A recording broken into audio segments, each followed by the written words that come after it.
काम्पिले नाम का नगर, यज्ञदत्त दीक्षित नाम के एक ब्राह्मण वहां रहते हैं। कर्मकांडी ब्राह्मण है, याज्ञिक ब्राह्मण है, वेदों को जानने वाले ब्राह्मण हैं। इनके एक पुत्र, उसका नाम है गुणनिधि। नाम बड़ा अच्छा रखा, लेकिन धीरे धीरे बच्चा बड़ा होने लगा और गलत संगत में पड़ गया और इसके जीवन में एक बुराई आ गई कि जुआ खेलने लगा।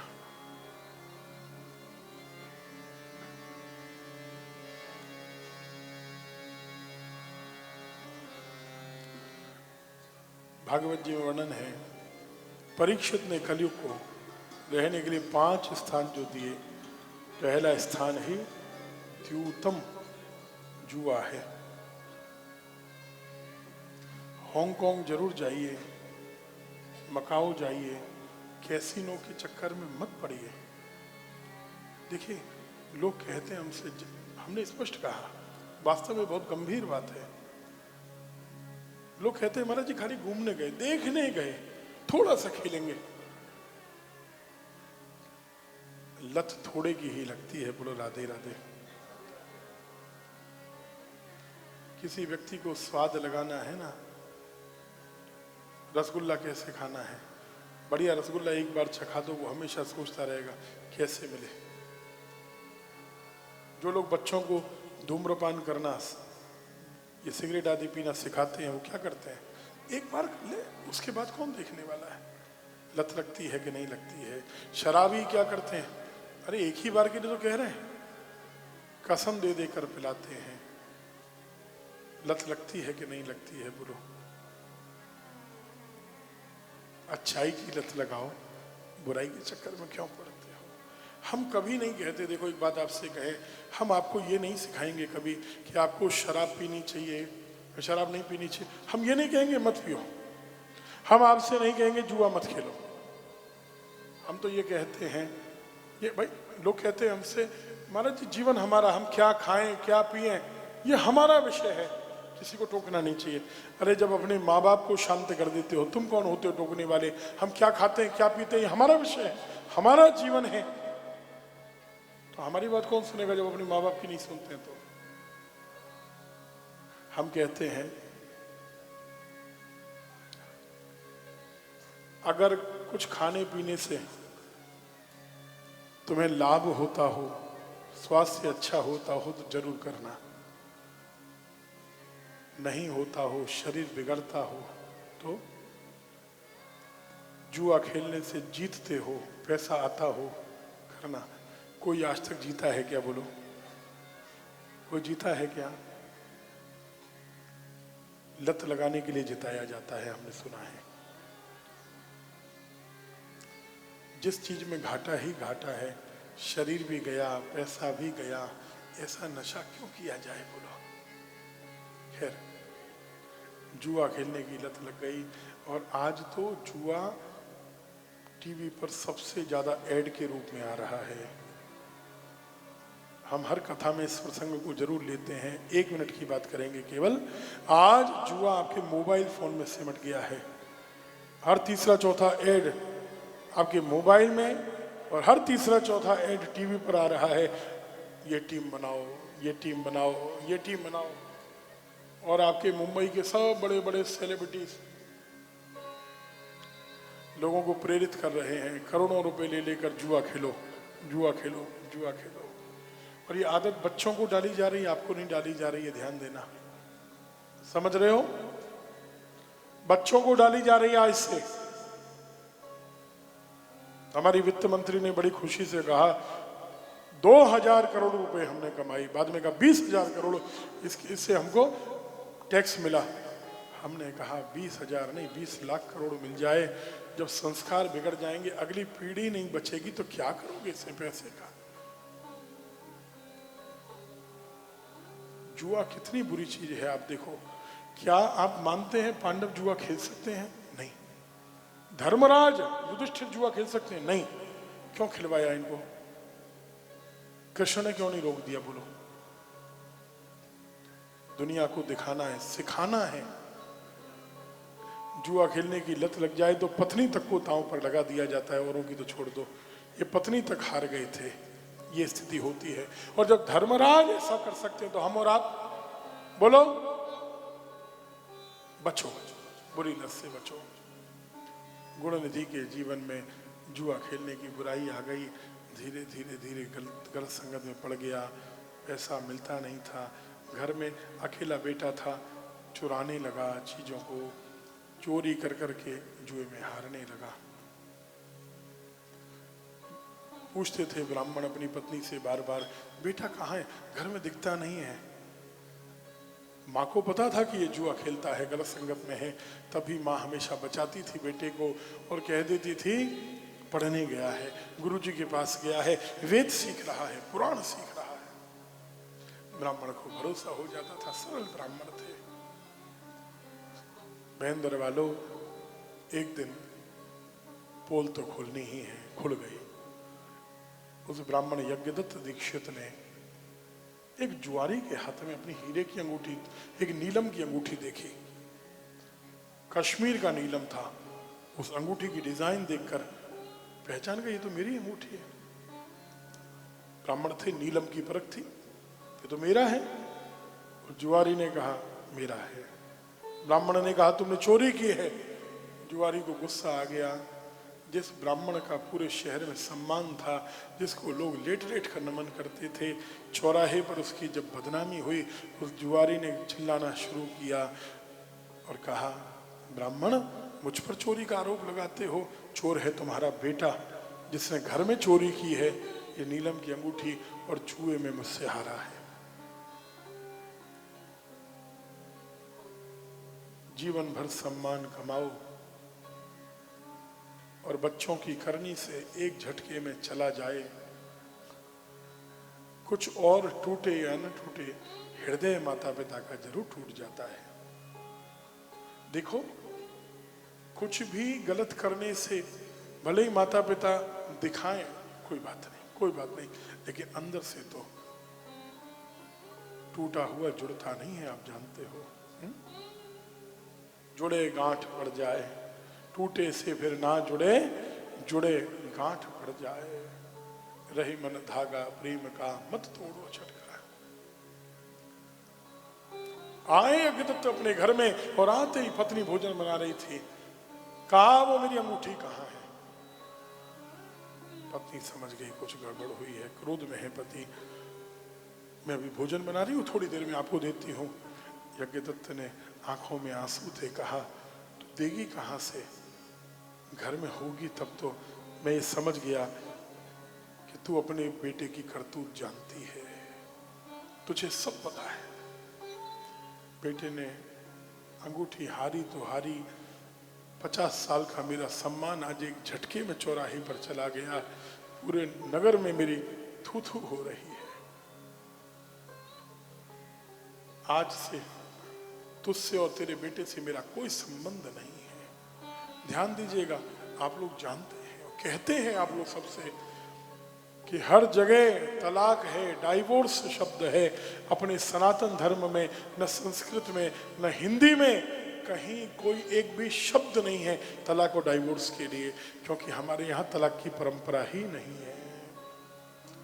अरे औरों की छोड़ो, 3 बार तलाक तलाक तलाक तलाक कहा, तलाक हो गया, नहीं। सनातन धर्म तो कहता है एक बार अग्नि के सामने वचन ले लिया, फेरे ले लिए तो अंतिम सांस तक ये नाता टूटेगा नहीं। और हाँ भाई, आप अंतिम सांस की सोच रहे हो, इन्होंने शिव जी पे जल चढ़ा चढ़ा के पार्वती जी से कलाया बांध बांध के 1 जन्म नहीं 7 जन्म की बात पक्की कर ली है। बोलो राधे राधे। 7 जन्म तक है कि नहीं, बोलो माता बहनों आप बताओ। देखो सब सिर हिला रही हैं। भारत की स्त्री की एक विशेषता है, ध्यान देना, पति उसको डांटेगा, गाली देगा, गलत भी करेगा ना उसके साथ, उसका सम्मान नहीं भी करे तो भी पत्नी उसके लिए व्रत जरूर करेगी। और पत्नी जब भी मंदिर में जाएगी कहेगी मेरे पति को गुस्सा बहुत आता है, थोड़ा शांत करना, उनका स्वास्थ्य अच्छा नहीं रहता, वो जरूर कर देना। बोलो राधे राधे। एक बार माता बहनों के लिए ताली बजा लो पुरुषों। खाली पुरुषों को बजानी। यहाँ देखो ताली इन्होंने जोरदार बजाई, राम अवतार जी ने तो बहुत ही जोर से बजाई। हाँ ठीक है भाई, बात ठीक है आपकी। लेकिन क्रोध आ गया और ब्राह्मण ने कह दिया, ये तलाक नहीं है, ध्यान देना, लेकिन पत्नी को छोड़ दिया, आज से तेरा मेरा कोई संबंध नहीं, बेटे से संबंध नहीं है। गुणनिधि घर में आया, जब उसे पता चला मेरे पिता ने मेरे साथ साथ मेरी माँ को भी त्याग दिया है, जो बात समझाने से समझ में नहीं आई, ठोकर लगने से आ गई। कहावत है कि बादाम खाने से उतनी अकल नहीं आती जितनी ठोकर लगने से आती है। सज्जनों, आंखों से आंसू बहने लगे। उस बच्चे के, था छोटा बच्चा ही, ध्यान देना, कोई बुद्धिमान नहीं था। ठीक है, उसे संभालने की जरूरत थी, क्रोध हो गया। बच्चे गलती करें, संभालो, डांटो मत, बात बात पर मत डांटो, संभालने का प्रयास करो। वो कोरे कागज है, डांटोगे तुमसे विपरीत हो जाएंगे, हर बात पर उनको फटकारोगे। और ध्यान देना, समाज के सामने, सबके सामने तो बात बात पर मत कहना बेकार है, बेकार है, बेकार है, कभी मत कहना। वो नहीं होगा तो तुमसे दूर हो जाएगा। बैठाना, अकेले में समझाना, नहीं आए समझ में तो हर इच्छा मान लेना, दुखी मत होगा। गुणनिधि का हृदय टूट गया। वो बच्चा रोता हुआ घर छोड़ के चल दिया। उसको पता नहीं मैं कहाँ जा रहा हूँ, चला जा रहा है, एक दिशा में चला जा रहा है। चलते चलते चलते गहरी रात हो गई, अंधेरा हो गया। उसे याद आया मैं कहाँ जा रहा हूँ, किसी अनजाने गांव तक पहुंच गया था। अनजाने गांव तक। भूख लगी है, सुबह से मैंने कुछ खाया नहीं है। सामने देखा एक शिवालय है, शिव मंदिर में गया, कुछ खाने पीने को मिले।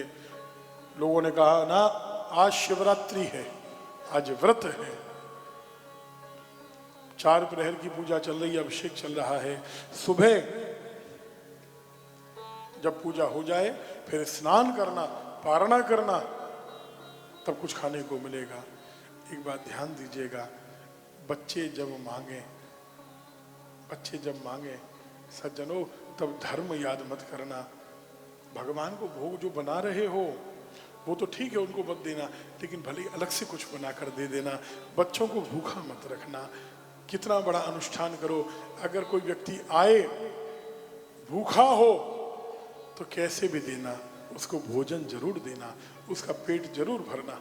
आप आगे कथा में सुनेंगे छठवें दिन कि अगर अनुष्ठान और यज्ञ बड़ा करने के बाद कोई भूखा व्यक्ति, किसी भी जाति का व्यक्ति हमारे यहाँ से खाली लौट जाए, भूखे पेट लौट जाए, तो पूरा 9 दिन का पुण्य हम अपने साथ लेकर चला जाता है। बुढ़ो राधे राधे राधे राधे।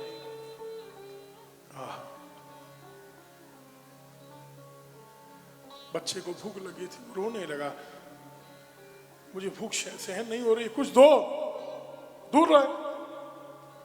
अभिषेक हो रहा है, रुद्राभिषेक हो रहा है, होती आरती, बजते शंख, पूजा में सब खोए हैं। मंदिर के बाहर तो देखो भूखे बच्चे सोए हैं, एक निवाला इनको दे दो। तो प्रभु कहते हैं कि प्रसाद मुझे चढ़ जाएगा और मेरे दर पर मांगने वाले तुझे बिन मांगे सब मिल जाएगा।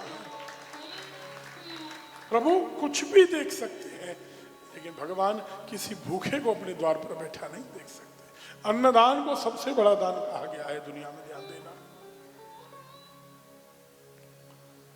बच्चा बैठ गया, कुछ देर में कुछ मिलेगा, और देखो ये प्रभु का विधान, शिवरात्रि है, लेकिन भगवान शंकर ने ऐसी माया फैलाई कि यजमान तो यजमान, अभिषेक करते करते, वेद मंत्रों का पाठ करते करते ब्राह्मण भी सो गए, सब सो गए।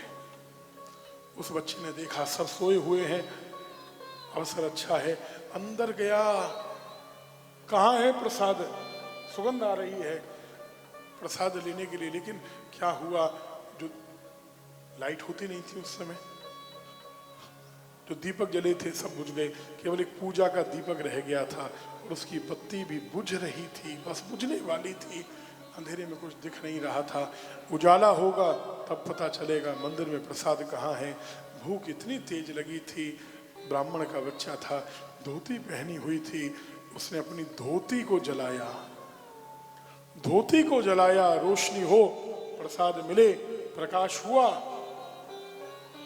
प्रसाद लिया और जैसे ही दौड़कर बाहर की ओर चला, रास्ते में भक्त सो रहा था, ठोकर लग गई और उस भक्त ने आवाज लगा दी, चोर चोर चोर चोर। सबने मिलकर पीटना शुरू कर दिया और दुर्भाग्यवश उस बच्चे की मृत्यु हो गई, प्राण निकल गए उसके।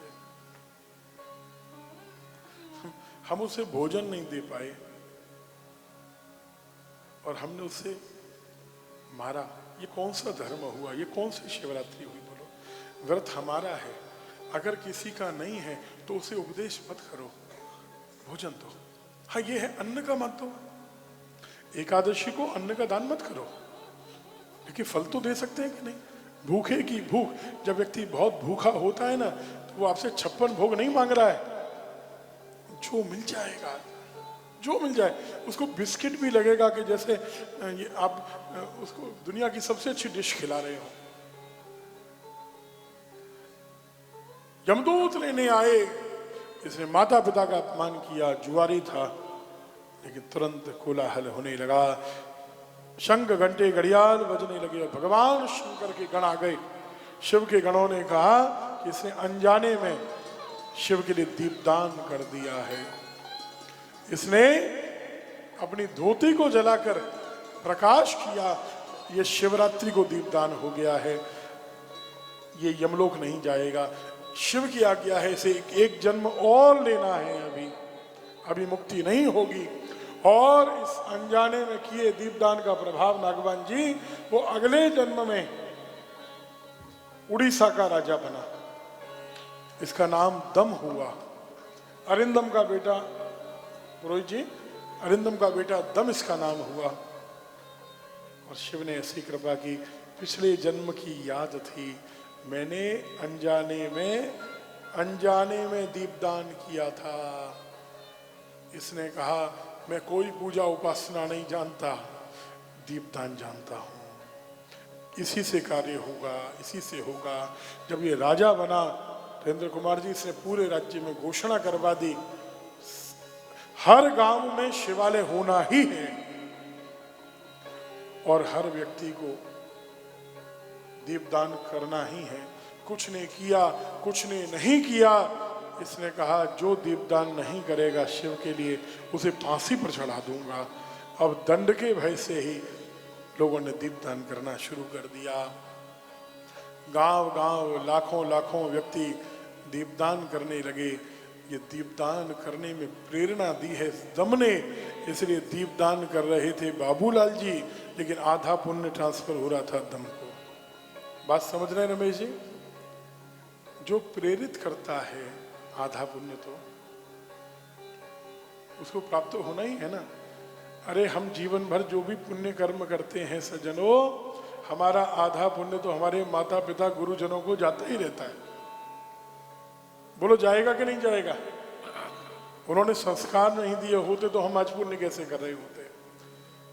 गुरु ने हमें अच्छा मार्ग नहीं दिखाया होता, सदगुरु जीवन में नहीं होते, भटक गए होते, क्या कर रहे हैं, क्या कर रहे होते? क्या भयंदर में सभी लोग कथा सुन रहे हैं क्या? सभी धार्मिक हैं क्या? लेकिन हमें ये सौभाग्य दिया किसने? माता पिता गुरुजनों ने। माता पिता गुरु चरणों में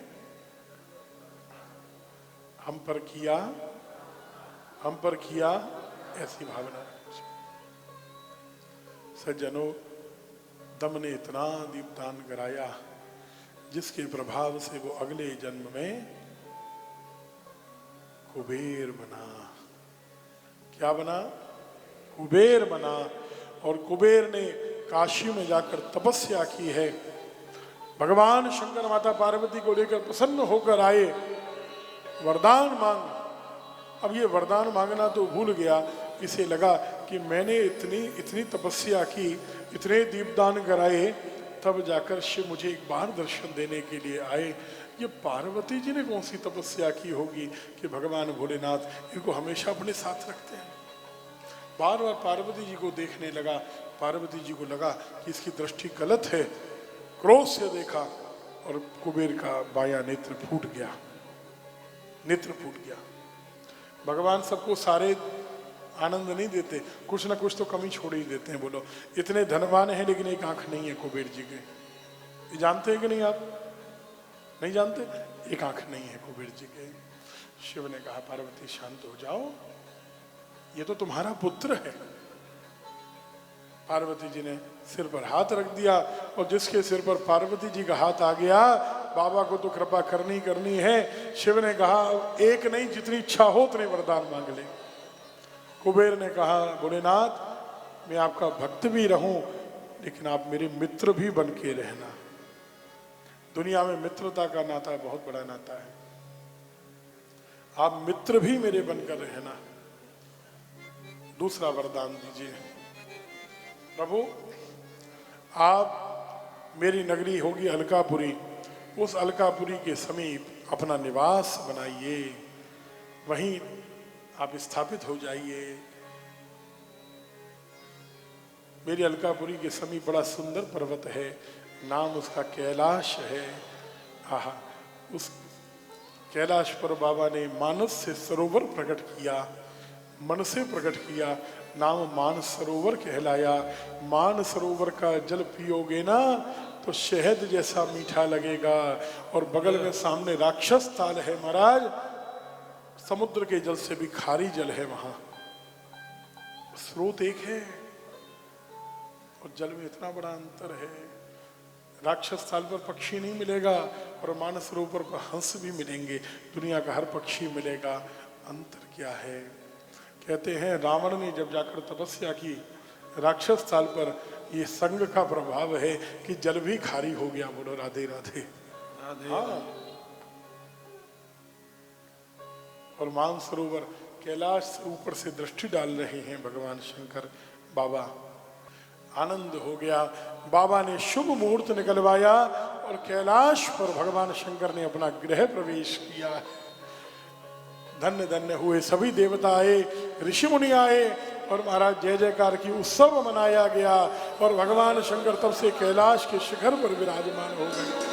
कैलाशेश्वर महादेव की जय, कैलाशेश्वर महादेव की जय, कैलाशेश्वर महादेव की जय। नमः पार्वती पतये हर हर